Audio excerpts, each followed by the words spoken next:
Bien, señores, regreso con su programa Control Semanal. Qué bueno es tener con nosotros a Israel Abreu, economista, y esta noche nos estará hablando de lo que a la ciudadanía no le gusta que le hablen. Reforma fiscal. Buenas noches, Israel. Un privilegio, José Luis, a tus compañeros, definitivamente. Gracias por la oportunidad de dirigirme al público de ustedes. Tú sabes que el tema de las reformas fiscales en este país siempre se traducen, normalmente, aunque desde el punto de vista etimológico no lo es, en más impuestos para la población, que es a lo que la gente le huye. Y que el producto de los últimos 24 años no tiene la situación financiera en que se encuentra el Estado.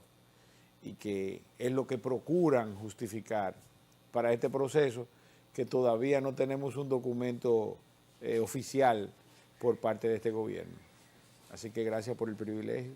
Tú sabes que el término o la decisión de poder llamarle reforma, que en realidad no es más que un cambio en el sistema tributario. O más bien, recaudación o incremento de las recaudaciones del gobierno, que se le llama reforma, porque es un término acuñado en el año 1948 por George Orwell, con el concepto de neolengua. Coger términos que a la población les resulten menos chocantes para entonces, tú sabes. No te dije el miedo. Sí, pero tú sabes que debo corregirte algo, porque inclusive en la estructura de pensamiento de todos nosotros, una reforma fiscal siempre va a ser tendente al aumento de los impuestos, de cualquiera de las formas, ya sea porque se amplíe la base, porque se aumenten los porcentajes o porque se creen nuevos impuestos.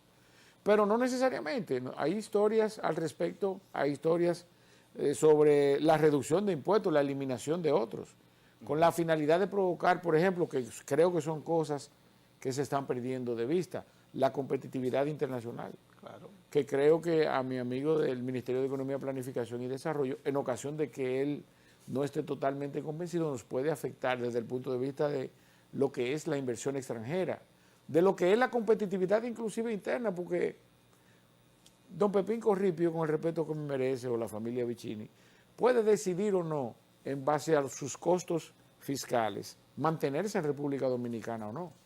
Entonces, es posible que República Dominicana, en un proceso de reingeniería tributaria, decida, sí, vamos a hacer una reforma fiscal tendente a la proyección de República Dominicana como nación.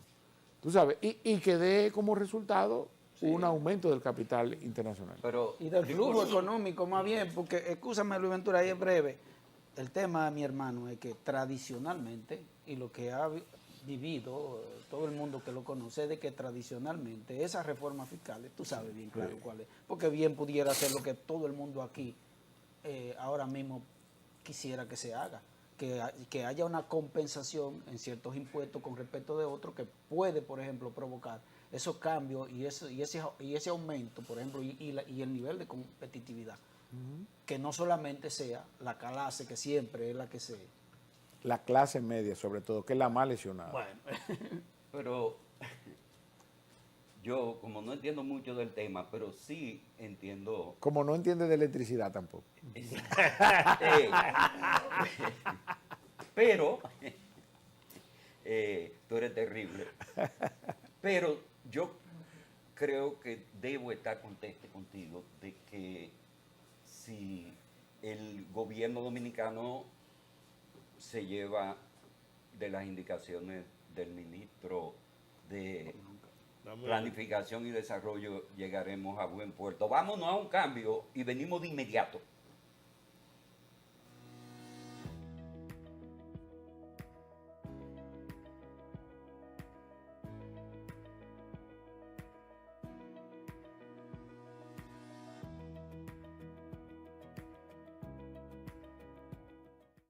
Bien, vamos a aprovechar el tiempo. Hermano, primero agradecerte que está acá. Esta es tu segunda aparición en nuestro programa y nos satisface a todos porque cuando estás aquí lo que tú ofreces es cátedra en el ámbito de la comunicación, de la economía. Cátedra, entonces hay que aprovecharte. Sí, sí. Mira, yo escuché unas declaraciones de José Luis Malcún, ex gobernador del Banco Central en el gobierno de Hipólito Mejía, 2002-2004. 2002-2004, que fue quien se vio envuelto en el brejete de lo de Baninter, porque él era el gobernador del Banco Central y tuvo que tomar decisiones, y decisiones que le tuvo que decir al oído a Hipólito: mira, vamos a hacer esto, vamos a hacer aquello. Y hoy, si mal no recuerdo, ayer, dijo que lo de la reforma fiscal era una pendeja que ya tenía 20 años rodando y todo, que eso, bueno, que lo que había que hacer otra cosa. Y yo pensé, digo, bueno, yo voy a esperar al que más sabe de economía para que me diga si lo que él dice, yo estoy de acuerdo con él, déjame decirte. Muy bien. Ahora, yo quisiera saber si tú estás de acuerdo o si tú crees que pudieran haber otras variantes. Mira, de manera específica, yo estoy totalmente de acuerdo con él y voy a dar detalles sobre lo que él dijo, porque yo la vi la entrevista y obviamente el resultado de esa entrevista es directamente proporcional a la situación que nosotros tenemos, en dos órdenes de manera específica. La primera es la evasión fiscal. ¿Qué resulta de la evasión fiscal? Todo el que va de impuestos en República Dominicana, oye bien lo que te voy a decir de manera responsable, siente más satisfacción evadiendo que pagando por la falta de legitimación de los impuestos. ¿De qué se trata la legitimación? Cruzando aquí la Cupescao, que estamos en el centro económico y social de República Dominicana, hay un hoyo que si yo hubiese venido en un carrito bajito que tenía, hubiesen tenido que sacarlo en grúa. ¿Verdad? Sí. Y yo pago ITEVI cada vez que consumo un producto grabado, cada vez que pago, cada vez que le pongo una tarjetita de 100 pesos. Usted que me está viendo ahí, aquí, sepa que usted está... El 30% de esos 100 pesos van directamente al gobierno. O sea que el más humilde de los dominicanos, un limpiabota que pone una recarga de 25 pesos, está poniendo 5 pesos de impuestos. Eso es para que tú entiendas. Entonces, ¿qué resulta de eso? ¿Verdad? La evasión. Entonces, la falta de legitimación de los impuestos, que fue una de las partes que esgrimió don José Luis, fue esa, que no sentimos ninguna legitimidad en República Dominicana al pagar los impuestos, porque no vamos a recibir ninguna retribución. Sin temor a equivocarme, ninguno de los que estamos aquí, ¿verdad? Ni mis amigos que están en el gobierno, ningunos, mandan sus hijos a una escuela pública. Sí. O visitan un centro médico público, lamentablemente, o un hospital público, exactamente. Y por otro lado, tienen ellos, que son funcionarios públicos, que tener seguridad privada o seguridad particular, porque se la provee el gobierno también. Entonces, así mismo vivimos nosotros en esta sociedad. Al tiempo de otras variables no menos importantes, de que tenemos que asumir, ¿verdad? Usted que hablaba ahorita con relativo sarcasmo sobre el tema de la energía eléctrica. No, pero dijo la verdad. Sí, no, lo dijo, sí, pero eso es así, en donde tenemos que asumir el costo de la energía eléctrica, una energía eléctrica de mala calidad, de las más costosas de la región, y también tenemos que pagar pagones. José Luis llegó al extremo de decir que él prefería que se la lleven de día la luz. Oye, si estamos tan estructuralmente convencidos de que ya tenemos que vivir con la falta de energía eléctrica. Una energía que brilla por su ausencia. Y por su mala calidad. Entonces, eso en el orden de la evasión. Eso lo dijo José Luis Malcún, claro, con sus palabras. Por otro lado, entonces tenemos la informalidad. Yo quiero que alguien me diga a mí, incluyendo mis amigos funcionarios públicos ahora, que si ellos fuesen a prestar un servicio en República Dominicana, lamentablemente es así, esto también por la falta de legitimidad, ¿quién quiere recibirlo y ir a un banco a coger lucha? Además que te van a cobrar el 0,15%. Y que además tú vas a tener a la Dirección General de Impuestos Internos detrás de ti con un látigo. Sí. Eso también es por la falta de legitimidad. Entonces, a eso José Luis Malcún le agregó lo siguiente, ¿verdad? El que está formalizado, ¿verdad? Producto de las ineficiencias de 20 años, bueno, el Código Laboral se aprobó en el 92, ¿verdad? Junto con el Código Tributario. Entonces, junto con las falencias que tiene el Código Laboral, más las falencias que tiene la Ley de Seguridad Social, que fue aprobada en el 2001, Entonces lo que hacen es que alejan al ciudadano que quiere formalizarse de la formalización y al que está formalizado, ¿verdad? Entonces lo motiva para que se salga de la formalización. Además le agregó el anticipo. Entonces, exactamente. Entonces, Es que desde el el punto de vista anticipo. de la distorsión de los impuestos, entonces el coma 15 Exacto. y los anticipos de impuestos sobre Sí. la renta. Entonces, esas variables se conjugan para alejar al que está formalizado y al que está informal, que siga informal. Entonces, ahí él establece también, don José Luis, que hay otras reformas más importantes que deben revisarse previamente. Y habló ahí del Código Laboral y de la Ley de Seguridad Social. Yo estoy totalmente de acuerdo con ese planteamiento. Además de que anoche mi compañero Bernardo y yo sostuvimos un pequeño conversatorio, ¿no? Una discusión. Una diatriba. Sí, Una dialéctica. Sí. Ideas encontradas donde planteábamos que todo eso que se agrega, que se va agregando, todo eso, todo lo que tú acabas de decir, es decir, todos los pagos de 1000 cosas, no tienen, a fin de cuentas, un retorno real. Entonces, mucha gente dice, bueno, pero espérate. Es decir, y de inmediato hacen así y dicen, no, porque en Estados Unidos tú pagas, todo el mundo paga sus impuestos, pero y el income tax, y después a mí me dan a fin de año, yo voy y lleno mi planilla y todo, y algo me... Pero aquí tú pagas, y tú no... Y eso es al margen de que usted puede tomar un vaso y beber agua de la llave. Exacto. Precisamente Exacto, sí, sobre sí, eso sí. quería hacerte una pregunta, porque aquí durante, no es una cuestión de ahora, obviamente el problema es lo que siempre hemos dicho, porque aquí siempre mientras la gente está en la oposición critica las medidas que se toman desde el gobierno, pero una vez se intercambian los papeles, entonces ocurre lo mismo. Yo recuerdo que aquí tradicionalmente siempre se hacían comparaciones sobre la presión tributaria respecto de otros países. ¿Qué se hace todavía? Que se hace, y en función de eso siempre dicen, no, porque todavía aquí tenemos una presión tributaria que está por debajo del promedio de esto y de esto. Obviamente, no considerando que, por ejemplo, para tú poder garantizarte ciertos servicios básicos que se supone deberían estar garantizados en función de ese tributo que tú pagas, entonces tú tienes que financiártelo tú mismo. Así Entonces es. habría que sumarle, aparte de la presión tributaria que tú tienes, es precisamente eso, a lo que tú te refieres. Un servicio, por ejemplo, de salud que tú tienes que, vuelvo y repito los términos de neolengua, doble pagarlo. Porque Doble tributación. se tiene que trata. pagarlo 2 veces. Aparte de que también tiene, por ejemplo, que hacer una inversión comprándote un inversor o comprándote una planta de emergencia, Una bomba de agua.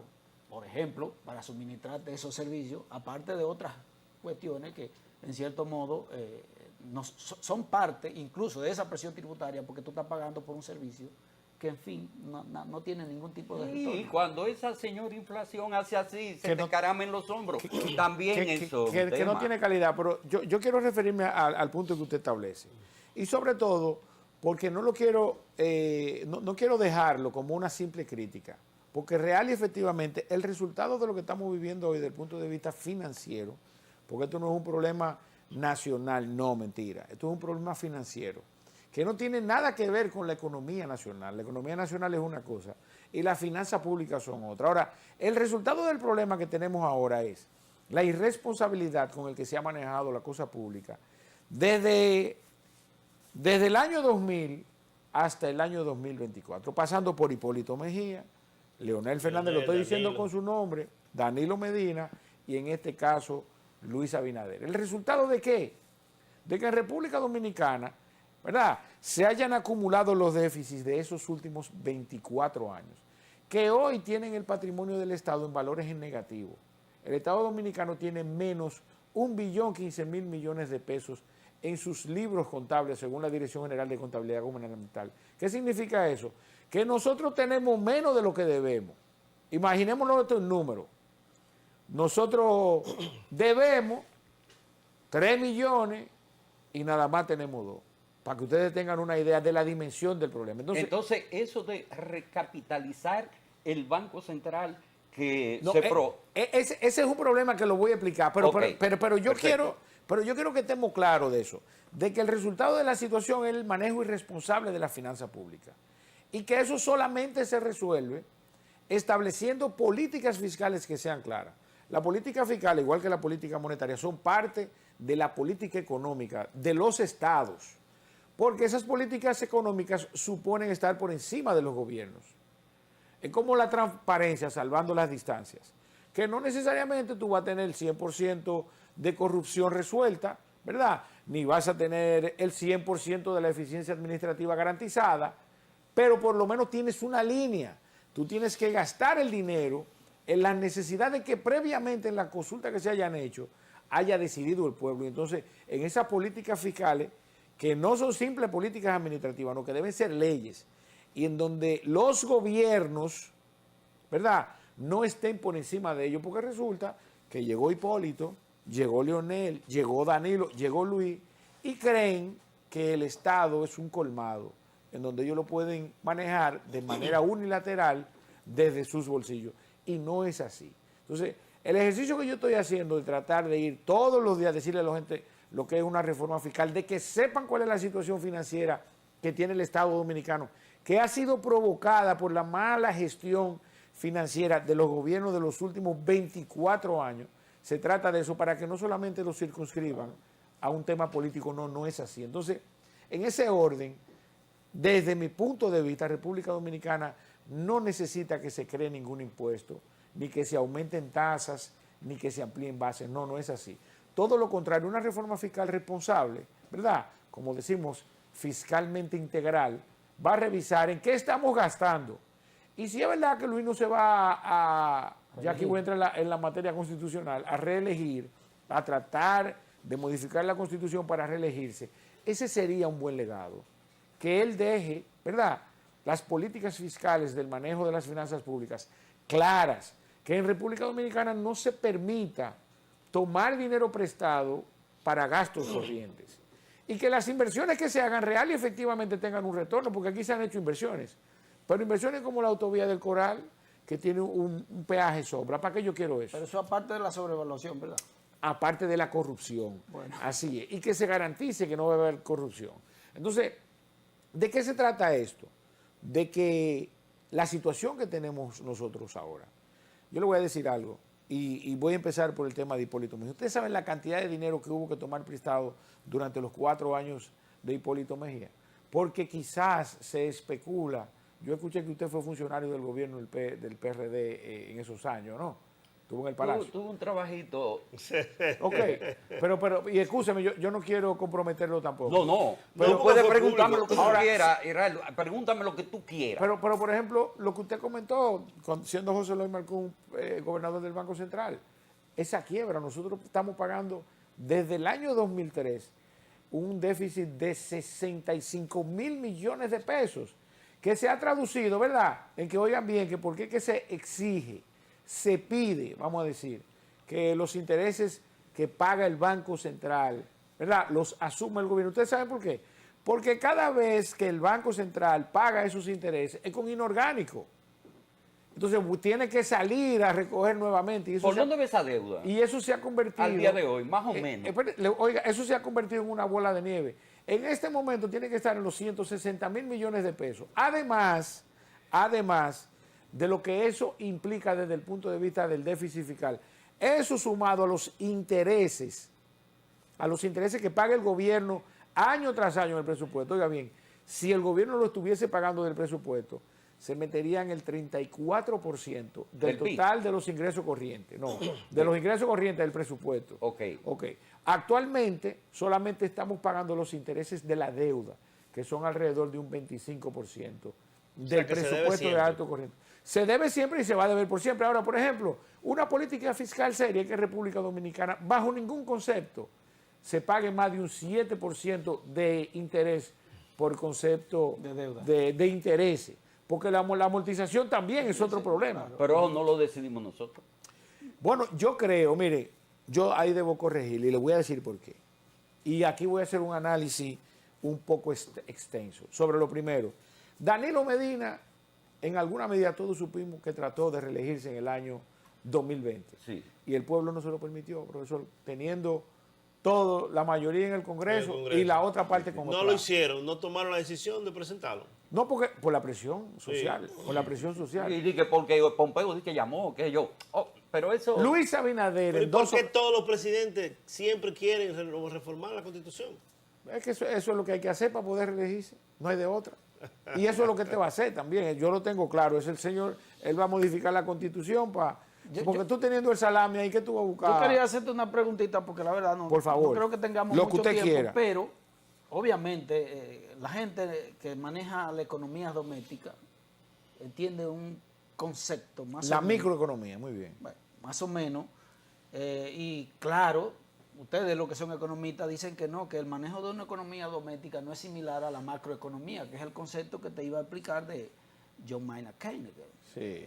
creador de ese concepto macroeconómico. Y obviamente nosotros que tenemos ese concepto así claro, sabemos que la mejor forma de tú equilibrarte económicamente, una vez por alguna razón están disminuyendo esos ingresos, es tú disminuyendo los gastos. Ajustar los gastos, así ¿De es. acuerdo? Sin embargo, los economistas, los que ven la macroeconomía, apuestan a otras No, cuestiones. no, pero eso es desde el punto de John Maynard Keynes. Bueno. Yo no estoy totalmente de acuerdo con él. Bueno, el hecho es que John Maynard Keynes en algún momento dice como unas teorías para reactivar, por ejemplo, cuando la economía se siente un poquito sosegada. De hecho, él fue muy exitoso en aquellos tiempos cuando la recesión económica, que inventó ese concepto.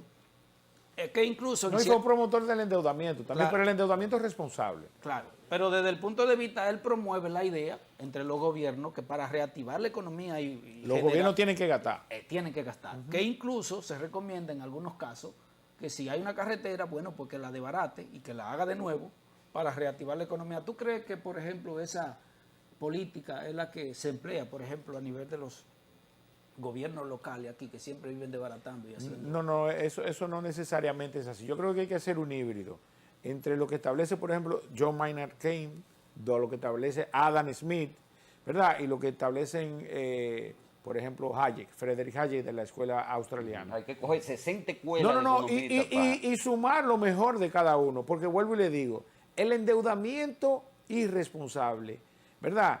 Produce falta de sostenibilidad en la deuda. Hay una premisa, hay dos premisas en economía. Primero, que la deuda buena, ¿verdad? No tiene límite. La deuda buena. ¿Cuál es la deuda buena? La que produce retorno. Es la que produce retorno. Y la deuda mala, que es la que a la que nos estamos acostumbrando, que es esa deuda que a pesar de que son inversiones de bienes de capital, ¿verdad? Hay un alto nivel de corrupción y además de manera subverticia siempre hay algún tipo de peaje sombra, vamos a llamarlo, ¿verdad? Que es el caso de los trenes, el caso de las autovías, etcétera, en República Dominicana. Entonces, debemos hacer un híbrido entre todas. Si bien es cierto que sí, en un momento la economía necesita la inyección del Estado como tal, no menos cierto es que llama la prudencia previamente para analizar todas las variables de manera efectiva que circunden alrededor de la economía para tú tomar una decisión inteligente. Por ejemplo, si usted ahora mismo traduce eso que yo le estoy diciendo a lo que está pasando en China, que desde el punto de vista de ellos, para provocar crecimiento económico, invirtieron una cantidad de dinero sumamente importante en hacer viviendas, que está bien, pero las viviendas están vacías, no hay un chino viviendo ahí. Entonces, esas son decisiones que tienen que estar ajustadas a la realidad del país en el que tú te encuentras. Y República Dominicana tiene demasiadas falencias y carencias y una deuda social acumulada demasiado importante, que de hecho, después de los 22 años de Joaquín Balaguer, 22, ¿verdad? Nosotros entendíamos que ese proceso educativo y de preparación para el desarrollo económico, ¿verdad?, iba a cambiar en República Dominicana. El ciudadano dominicano a esta altura de juego iba a estar mejor formado, número uno. Y número dos, ese crecimiento económico que vivimos entre 1961 y hasta el año 1996 se debía haber redistribuido, no se logró. Viene nuevos líderes, ¿verdad? Ese crecimiento económico se mantiene y lamentablemente todavía vivimos en el lindero de la mediocridad al respecto de una distribución equitativa de la riqueza que este país genera. Entonces, definitivamente, una reforma fiscal en República Dominicana debe procurar ¿verdad? Primero, legitimar los impuestos. Pagamos y nos sentimos cómodos pagando. Y segundo, entonces, no lesionar intereses como los que puede lesionar en ocasión de la situación que nosotros tenemos desde el punto de vista de la generación de divisas y de los patrimonios locales que participan en nuestra economía. Gracias, Israel. Un Tú privilegio, sabes mi que hermano. el tiempo en televisión es corto. Un mensaje al país. No, que se empoderen a la gente, que se empoderen, que entiendan la responsabilidad que tienen quienes nos gobiernan al respecto de la utilización de los recursos públicos.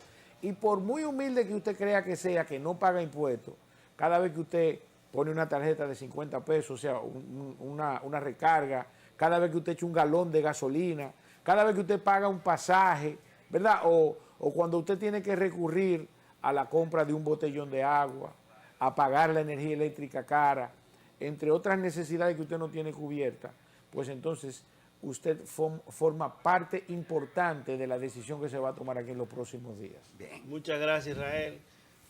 Tu programa Control Semanal siempre te espera. Esperamos que periódicamente esté con nosotros. Gracias, mi hermano. Pasen feliz noche. Nos vemos mañana. Oh.